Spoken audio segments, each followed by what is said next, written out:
Selamat pagi, hari ini kita akan belajar tentang asam basa, yaitu materi KD6.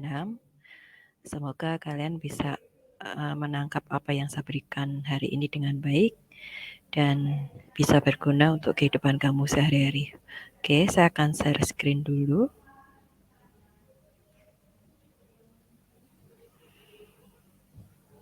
Nah, pembahasannya yaitu dengan judul larutan asam basa. Apa itu asam basa? Tapi sebelumnya kita akan mengenal dulu kompetensi dasarnya.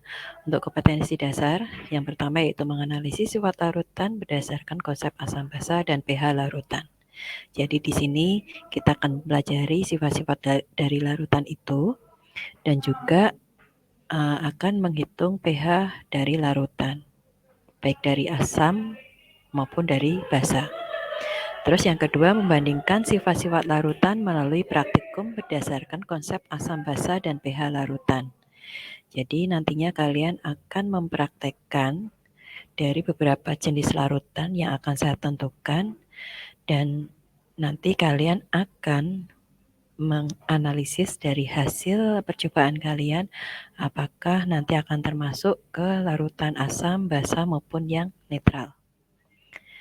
Terus untuk tujuan pembelajarannya yaitu yang pertama menjelaskan sifat-sifat asam, basa, dan garam. Menggunakan berbagai jenis indikator asam dan basa. Menggolongkan berbagai jenis benda ke dalam asam, basa, atau garam dari berdasarkan percobaan. Terus mengaplikasikan pemanfaatan dari garam.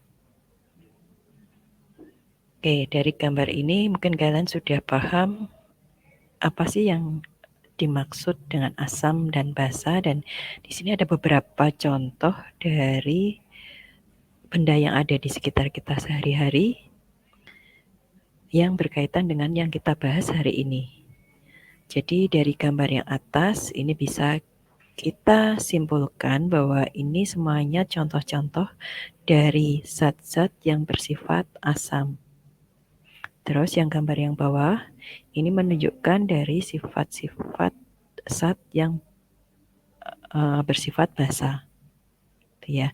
Dan ini kalau kita lihat ini memang ada di sekitar kita. Kita tahu ada buah jeruk, di dalamnya terkandung asam sitrat. Terus juga yang biasanya untuk masak ini terkandung asam asetat.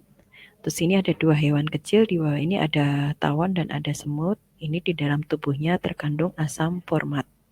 Yang fungsinya dari asam format yaitu salah satunya untuk menggumpalkan getah karet yang nanti akan diolah menjadi berbagai macam barang. Terus yang gambar yang sebelah kanan, ini organ tubuh manusia yang di dalamnya ada asam lambung dan ini merupakan asam klorida. Terus yang di sebelah kanannya lagi, ini ada aki yang biasa digunakan untuk kendaraan kalian, baik aki mobil maupun aki motor. Dan di dalamnya terkandung asam sulfat. Terus yang bagian bawah, ini bisa kita lihat, ini ada deterjen yang biasanya untuk mencuci baju kalian.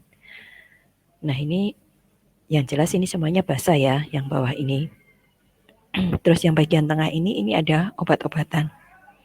Nah obat-obatan yang berkaitan dengan asam basa yaitu obat untuk penyakit mah. Terus yang paling kanan ini kita lihat ini ada pupuk. Pupuk untuk tanaman ya. Bisa pupuk urea, pupuk sulfat, pupuk fosfat. Oke. Jadi yang bawah ini merupakan contoh-contoh dari basa. Nah, apa itu asam basa? Nah, kita tahu bahwa untuk ciri-ciri dari asam di sini mempunyai rasa masam. Bisa kita lihat dari contohnya buah-buahan. Jadi buah-buahan di situ kan kita tahu ada beberapa jenis buah yang rasanya kecut atau masam dan bersifat korosif terhadap logam. Kalau kita perhatikan pH dari asam yaitu kurang dari 7. Sedangkan untuk basa di sini dikatakan larutan yang mempunyai rasa sedikit pahit, bersifat korosif pada kulit dan kaustik. Jadi yang dimaksud kaustik di sini kalau kita pegang itu licin, Terus kalau korosif pada kulit itu biasanya kalau kita gunakan terlalu sering itu akan membuat kulit menjadi kering. Itu ya yang kita maksud dengan korosif pada kulit. Nah, ini beberapa contoh percobaan untuk menunjukkan asam, basa, dan netral dengan menggunakan kertas lakmus. Oke, untuk lebih jelasnya nanti kita akan bahas di indikator asam basa. Selanjutnya di sini kita akan membahas tentang teori dari asam dan basa. Jadi teorinya itu ada 3 yang akan kita bahas hari ini. Yang pertama, teori asam basa dari Arrhenius. Dikatakan bahwa asam itu zat yang bila dilarutkan dalam air itu menghasilkan ion hidronium atau ion H+. Yang di bagian bawah di sini ini ada reaksi ionisasi. Jadi kalau asam itu nanti dia akan terurai menjadi H+ dan anionnya. Contohnya yaitu pada HNO3. HNO3 nanti akan terurai atau reaksi ionisasinya menghasilkan H+ dan ion nitrat. Terus yang basah dikatakan di sini zat yang bila dilarutkan dalam air menghasilkan ion OH- atau hidroksida. Sebagai contoh di sini ada MOH. Ini satu senyawa basa. Dia akan menghasilkan kationnya itu M pangkat plus dan anionnya hidroksidanya. Contohnya yaitu pada MgOH 2 kali. Jadi dia akan terurai menjadi Mg pangkat plus untuk kationnya dan untuk anionnya 2OH-. Terus teori yang kedua yaitu teori asam basa Bronsted-Lowry. Nah, ini memang sedikit berbeda pada Arrhenius tadi. Kalau pada Bronsted-Lowry, asam dikatakan sebagai suatu ion atau molekul yang berperan pemberi ion H+, atau dikatakan donor proton kepada suatu molekul atau ion. Terus sedangkan basa dikatakan suatu ion atau molekul yang berperan sebagai akseptor proton atau penerima dari H+-nya. Di bawah ini ada beberapa contoh. Jadi contohnya di sini NH4+ ini bersifat asam dan H2O-nya bersifat basa. Pada NH4+ di sini dia akan kehilangan satu ion hidrogen yang nanti akan diberikan pada H2O. Jadi H2O nantinya akan plus. Nah, sedangkan yang contoh yang di bawah ini ada HSO4-. Sifatnya asam dan direaksikan dengan CO3 pangkat 2- yang sifatnya basa. HSO4 ini akan kehilangan satu ion hidrogen. Makanya di sini akan membentuk SO3 pangkat 2-. Hanya yang tadi hilang diberikan pada CO3 pangkat 2-. Makanya membentuk HCO3 pangkat minus. Untuk teori selanjutnya yaitu ada teori asam basa Lewis. Nah, di sini dikatakan suatu senyawa yang dapat menerima pasangan elektron itu dikatakan sebagai asam. Sedangkan untuk basa, suatu senyawa yang dapat memberikan pasangan elektron pada senyawa lain. Ini bisa kita gambarkan dengan struktur Lewis yang pernah kita pelajari di KD 4 semester 1. Jadi coba kalian buka lagi buku catatannya maupun buku pelajarannya, yaitu tentang ikatan kovalen. Jadi untuk pembahasan teori asam basa Lewis itu bisa dijelaskan dengan ikatan kovalen. Oke, kita lanjutkan. Untuk pembahasan terakhir hari ini, yaitu indikator asam basa. Nah, di sini ada beberapa contoh dari indikator asam basa. Yang pertama yang kita kenal yaitu ada kertas lakmus. Kertas lakmus di sini ada 2, yaitu kertas lakmus merah dan lakmus biru. Di gambar sebelumnya atau di slide sebelumnya tadi sudah ada contoh ya, suatu larutan dicek dengan kertas lakmus. Jadi nanti kertas lakmus ini akan berubah warna pada salah satu warnanya. Contohnya, kalau seandainya yang kita cek yaitu larutan yang bersifat asam, nanti kertas lakmus yang akan berubah itu yang berwarna biru. Jadi yang berwarna biru ini akan berubah menjadi merah. Yang merah tetap merah. Jadi merah ketemu dengan merah itu merupakan atau menunjukkan bahwa larutan itu bersifat asam. Sedangkan untuk basa kebalikan dari asam. Kalau tadi yang asam yang berubah yang lakmus birunya menjadi merah, kalau pada basa itu yang berubah pada kertas lakmus merahnya yang nantinya akan berubah menjadi warna biru. Jadi biru akan ketemu dengan biru. Itu menunjukkan sifat dari basa. Bagaimana kalau seandainya kertas lakmus ini tidak berubah sama sekali? Artinya yang merah tetap merah, yang biru tetap biru. Berarti itu menunjukkan sifat dari larutan itu netral. Karena tidak merubah warna dari kertas lakmus merah maupun biru. Oke, untuk yang gambar bawah ini yang kita sebut sebagai indikator universal. Bisa kamu lihat ini di bagian bawah ini ada 4 warna.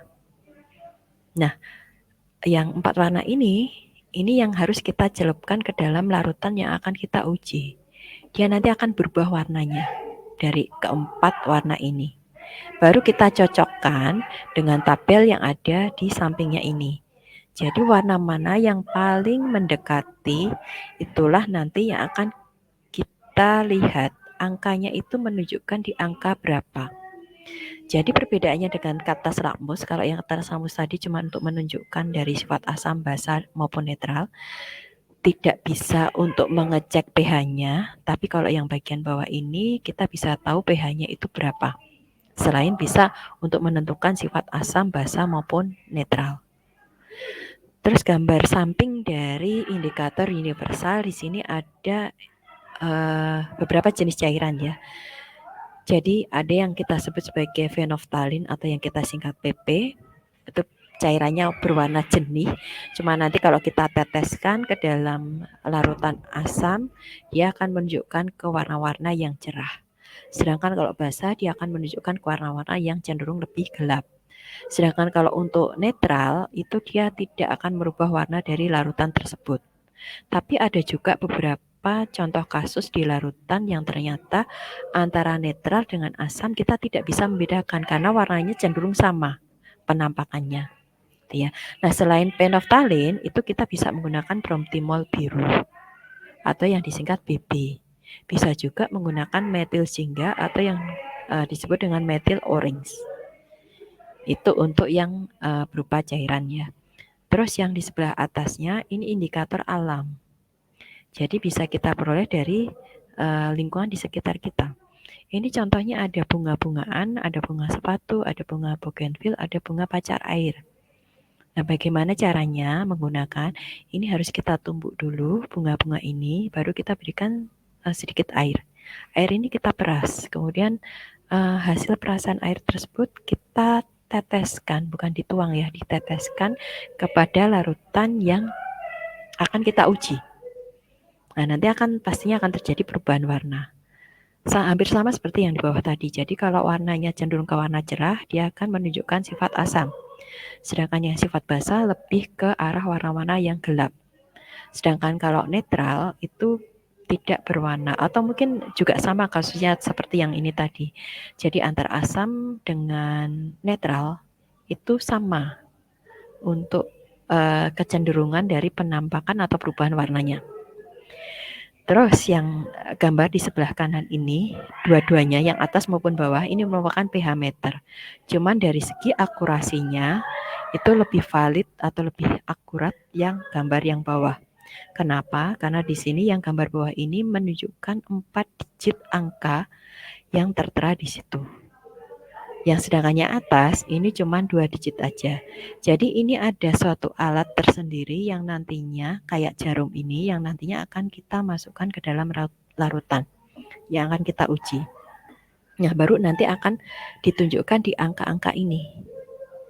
Itu akan menunjukkan ke berapa.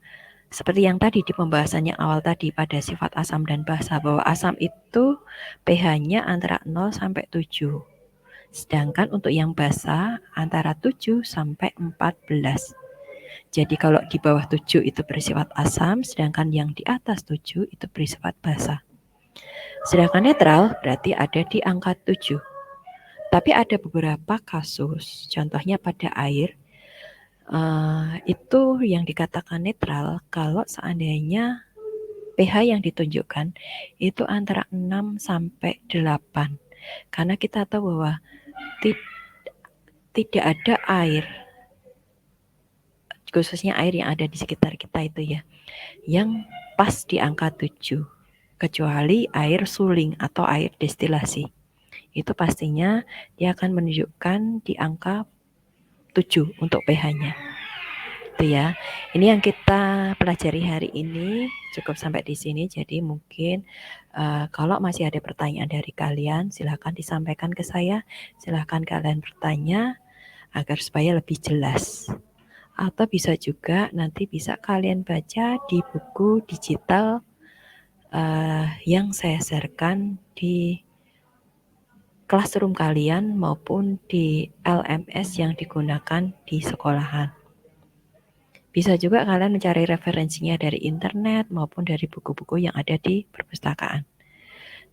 Jangan patah semangat jika kalian tidak bisa, kalian harus selalu berusaha untuk mencari ilmu yang ada di sekitar kalian. Bisa bertanya dengan orang-orang yang lebih dulu tahu dibandingkan kalian. Oke, sampai di sini aja. Selamat belajar dan tetap semangat untuk menuntut ilmu agar supaya cita-cita yang kalian inginkan itu bisa tercapai nantinya. Oke, terima kasih. Selamat pagi. Sampai jumpa kembali.